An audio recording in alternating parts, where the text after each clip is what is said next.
I'm Anna Smith. I'm a film critic and broadcaster, and I host a podcast called Girls on Film. Amazing.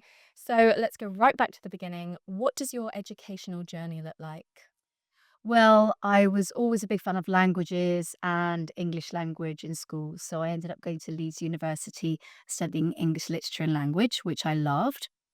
After that, I decided to train to become a journalist. So I went to Cardiff Journalism School postgraduate course, and that took me to London. Perfect. So you're a film critic. How did you become a film critic? So once I came to London, I fell into various different journalism jobs. I think Cardiff was a really good grounding in journalism. It meant you could fall into anything, any kind of genre. And I actually started off in navigation magazines, which is not my area at all. I have no sense of direction.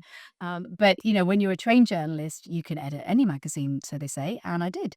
I then fell into dance music magazines because it was the 90s. I was very into rave culture. That was fun, but very chaotic, quite stressful, very understaffed. I edited a couple of magazines there. Then I went into women's magazines. That was kind of where I wanted to be. There was a magazine called Minx, again in the late 90s, which was, I think feisty is an overused word, but back then that's kind of what it was. It wasn't, it wasn't your Cosmo. It was a bit kind of more edgy, a bit less girly, you might say, and it had some very thought-provoking pieces. So Minx was great. I was assistant editor there, and one day someone said, "Oh, there's a film. Do you want to review it? Because no one else can go. Would you want these tickets to this screening?" And I went along and I just fell in love with it. And I thought, sitting there, watching a movie, getting paid for your opinion about this movie, what a dream. And I realized that I loved writing about that more than I loved writing about music, more than I loved writing about even lifestyle and travel, which I still enjoy, up to a point. But writing about film, which takes you to so many different places, I love. Yeah, wonderful. So that's fascinating that you weren't were you a big film fan growing up?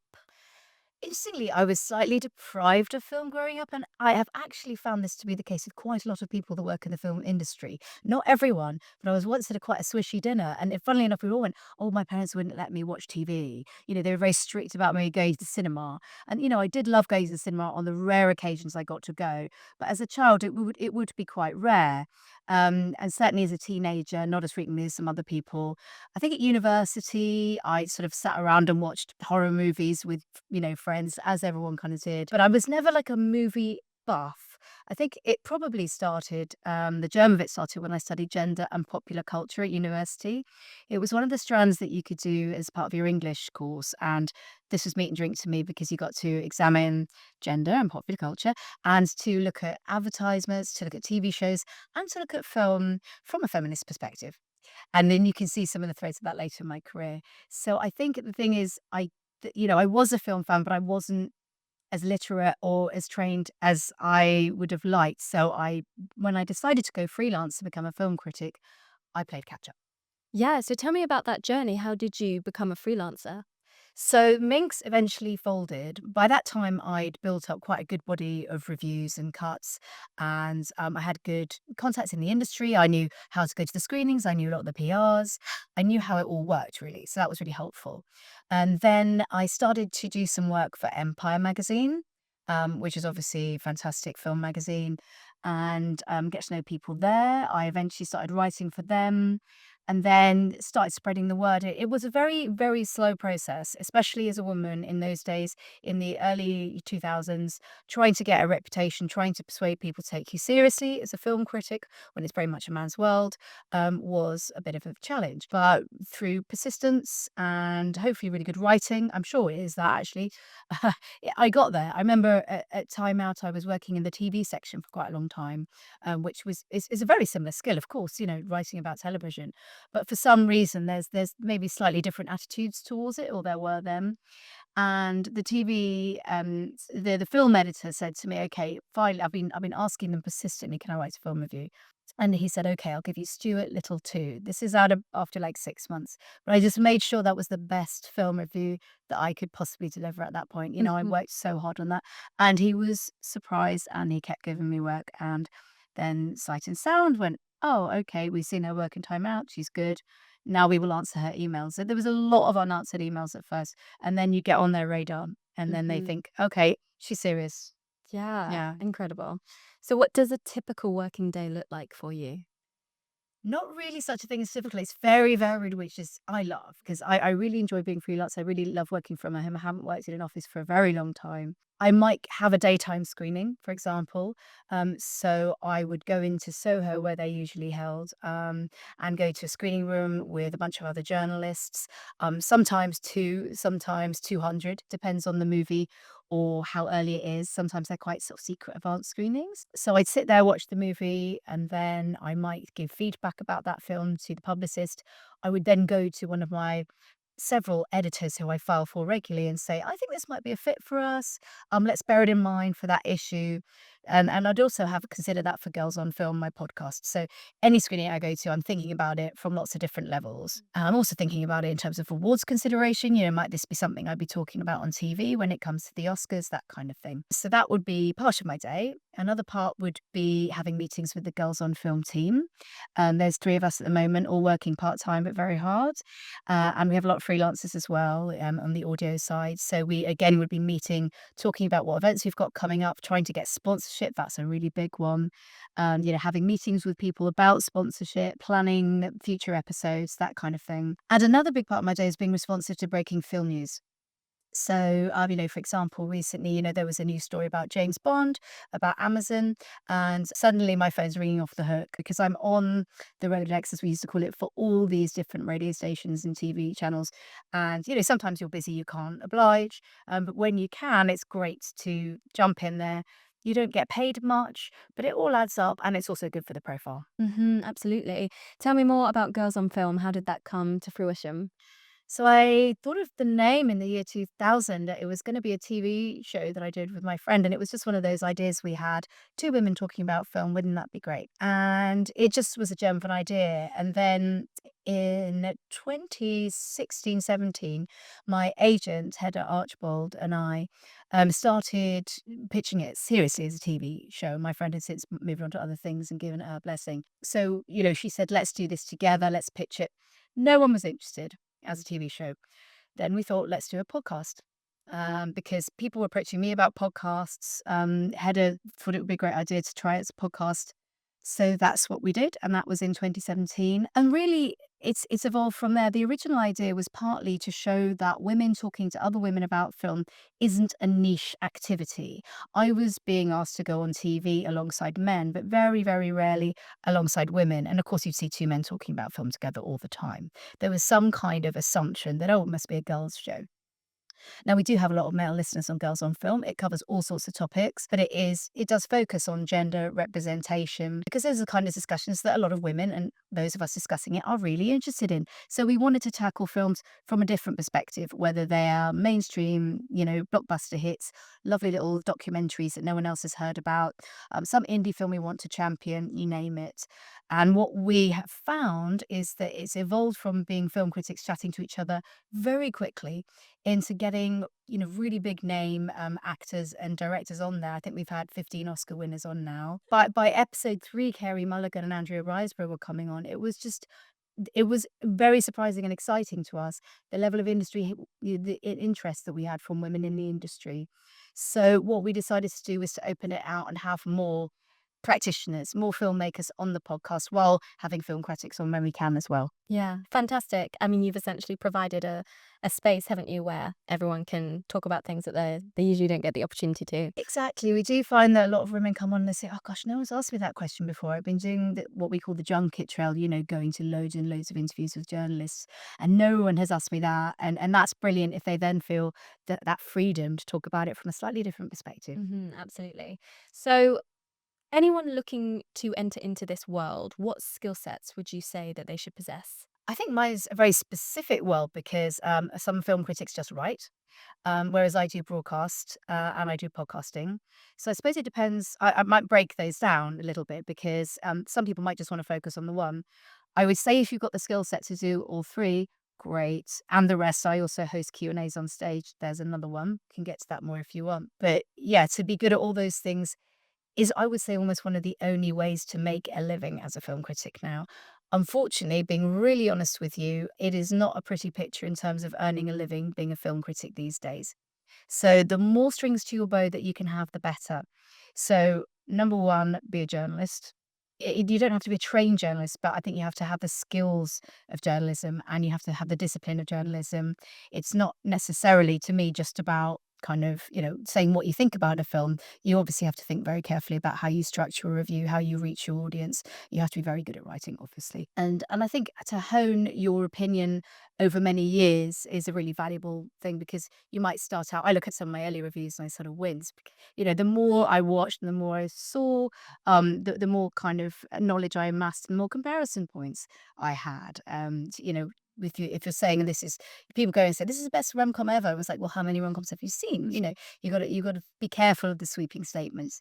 So yeah, great writing. In terms of the skills for broadcasting and podcasting, a lot of that is practice and confidence, which can be learned. And I think listening to the people that you love listening to and watching them, but also a really important thing is remembering to be yourself. I think, like many people, when I started out, I was too self consciously trying to think, oh, who's a really successful broadcaster? And should I sound like them? Should I be like them? Well, you don't want to be doing an imitation. You have to be you, especially if you're a film critic, because it's about your opinion. And I think there was certainly a weight on me early on, again, to sort of follow in the footsteps of very serious male film critic broadcasters. And my style tends to be a bit lighter and maybe a bit humorous, and it's not always necessary to kind of try to be someone else. I don't think that's a very good skill. Absolutely. I'm so glad you said that. There's nothing more frustrating than reading a review where you're like, have you considered that Bridget Jones 4 is not for you? And therefore, you don't like it. And that's okay. But other people might. A very good example, that one. I got quite cross with a couple of those reviews, probably the one that you're talking about, albeit dear friends of mine. Uh, I just think, why didn't you give this out? Well, either give the review to someone that you know is in the target market, which is what we're fighting for in Girls on Film in many ways, especially in terms of diversity on screen and diversity in film criticism. But also, yeah, if you are that critic that has to write it, please be generous about the people that are actually going to love it. Yeah, Yeah. 100%. So, are you able to talk a bit more you mentioned Q&A hosting. Can you talk a bit Mm. more about that? Something I've loved doing, which wasn't necessarily on my agenda to start with, because I think increasingly in the last decade or so, film journalists have been asked to host Q&As after screenings, whether it be a public screening, so you buy a ticket to a movie, and then the star comes on afterwards and you've spent 20 minutes listening to them talk about the film. Maybe there's some questions from the audience. Or it's so private screenings for BAFTA members, for example, or for Oscar voters. So to give people a good idea about film, give them some context and to have an expert journalist moderating those who's seen the film maybe several times, who's written about the film, who has a very strong presence on stage and can also moderate sometimes a tricky crowd. It can be. If you've got a very famous person on stage with you, you get a lot of very desperate hands on, and people trying to ask questions off topic sometimes, personal questions, that kind of thing. So it's important that you've got a strong hand moderating that. But I think, what I really enjoy is just helping to kind of take the conversation in an organic direction. Like, you don't necessarily know where it's gonna go, and I love if you've got a set of questions, but they come up with something really interesting and you just follow that thread and the audience learns something new. 100%. I love that. How do you get starstruck? I don't anymore, I was trying to think who, if anyone. I don't think so. I mean, I think when it's a really big gig, like I was doing Kate Winslet on stage at the BFI, South Bank, it was her first big one. Um, I wasn't starstruck at all. I met her several times. She's lovely, nothing to worry about. But I guess there's just a sense of it's important that this goes well. Yeah. It's not like nerves or starstruck. It's just, okay, I need to make sure everything is prepared. So it's just about really preparing everything from your, questions and your research, actually to your wardrobe. Make sure there's nothing that's going to distract you or the audience or anything, Mhm. while you're on stage, so that you and the person you're talking to or the people you're talking to are super relaxed. Mhm. Amazing. Are there any myths about being a film critic that you would like to debunk? I think some people in the industry, and I can understand why they think that, if by the word critic and by some reviews, they might think that we're out to get them. that we're deliberately like being negative. No, Mm. I can't speak for all film critics. I used to be president of the Critics Circle, and I still couldn't speak for all film critics in that regard because we are by nature all very different. We all have different opinions.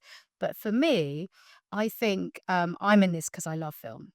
And I always say that, if actors go, "Oh God, you're a critic," and I say, I don't dig the knife in deliberately. I try to be fair. I try to be balanced, and I would say I've become increasingly more so. Again, I look back at some of my earlier reviews, and I think if I was the actor reading that, I might find that a bit hurtful.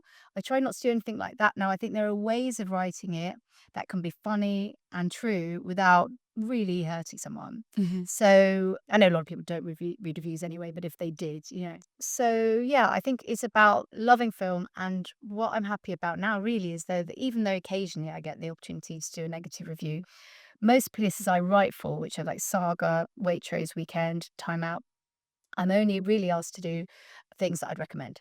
So, and Girls on Film the same. So I'm generally praising things and analysing them and analysing their appeal rather than trashing them, which unfortunately was what I was doing a lot earlier in my career because I was asked to review a lot of the teeny tiny low budget films that unfortunately weren't very good. Mhm. No, that makes sense. And any advice that you have for people entering into this world? I think knock on as many doors as possible. Don't badger people, but don't be afraid to ask or chase people up because everyone's really, really busy. Make friends. You could say network, but it's not necessarily a cynical thing. It's about connecting with as many people as possible. Stay passionate about what you do. Remember how privileged you are if you get to do anything. And after a certain point, once you've made your name doing a few free things, if you have to, always ask for pay because this is a big problem in our industry that a lot of film critics and other critics and journalists are being asked to appear on TV and radio or write for online without being paid, and that's not on. Mhm. Out of interest, have you seen a shift over the years that you've been working from the early 2000s to here in 2025 of, as you say, it's been harder to become an official film critic as a full-time gig? And have you noticed that with the birth of the internet and everybody has a Letterboxd, everybody has a Rotten Tomatoes account, is that what we're fighting against a lot of the time? I think there are a number of issues. Yeah, some of it's the declining pagination in newspapers and advertising, partly as a result of the rise of the internet, of course, and the lack of sort of full time roles for critics in papers and magazines. But yeah, I mean, there is that kind of everyone's a critic thing, and I actually love looking at Letterboxd. I think it's great, and why not? Why should we be the only ones with opinions? That makes perfect sense. That it's lovely for everyone to share, but at the same time, I think it's great to have people with that wealth of knowledge and experience who are paid to do it. And that's another important thing is that, that we are balanced, and that we're not being paid to be nice about it. So I think a lot has changed. I think I'd say watch this space with Girls on Film because we've got some issues we're going to be talking about quite soon that relate to that question that I cannot reveal yet. But in terms of how things have changed for criticism and where we are at the moment in terms of that all important diversity. And I hope that's one thing that has changed, even though there may not be as many opportunities, is that people are hopefully more aware that we need a variety of voices because everyone watches films. If we want to see and encourage these films to be made, we need the right people reviewing them, as you were alluding to earlier. So we need a whole lot of people with different life experiences reviewing films. Wonderful. And just to close, I'm going to letterbox you, if that's okay. What are your top four? I haven't actually prepared a top four. Well, it's going to be top four right now. I'll Let's do it. I'll give it a whirl. Portrait of a Lady on Fire, Celine Sciamma. I was at the premiere in Cannes for that, and I just get goosebumps just thinking about that because what a beautiful film, listeners! If you have not seen Portrait of a Lady on Fire, check it out. It's swoon-sending romantic. And it's a wonderful female-led film. The film that turned me on to film when I was a kid, Back to the Future, just absolutely wonderful film. I was lucky enough to introduce the IMAX screening of the trilogy of that recently, and I just was pinching myself again because what a way to come from having watched it at home on Christmas Day on little telly. I love Mike Leigh's films, so I think I'd pick out Secrets and Lies for Mike Leigh's films, yeah, because that is one that had a profound effect on me in terms of its portrait of British culture and also the strength of the female characters. We have Girls on Film Awards, and we recently awarded Mike Leigh our Ally Award, which is men that make great films about women, because that's just so important, isn't it? It's, and I'm not saying only one person could tell one person's story. I'm now trying to think of another good one. I wonder if I can come up with it. Yeah, it is a rather different one, The Last Seduction. Oh, And this is one, it's quite obscure, but Linda Fiorentino starred in it in the 1990s. It's a brilliant, again, female-led film noir, sort of femme fatale film. Definitely check that one out if you're old enough. amazing. Well, thank you so much for your time today. It's been an absolute pleasure talking to you. Thank you.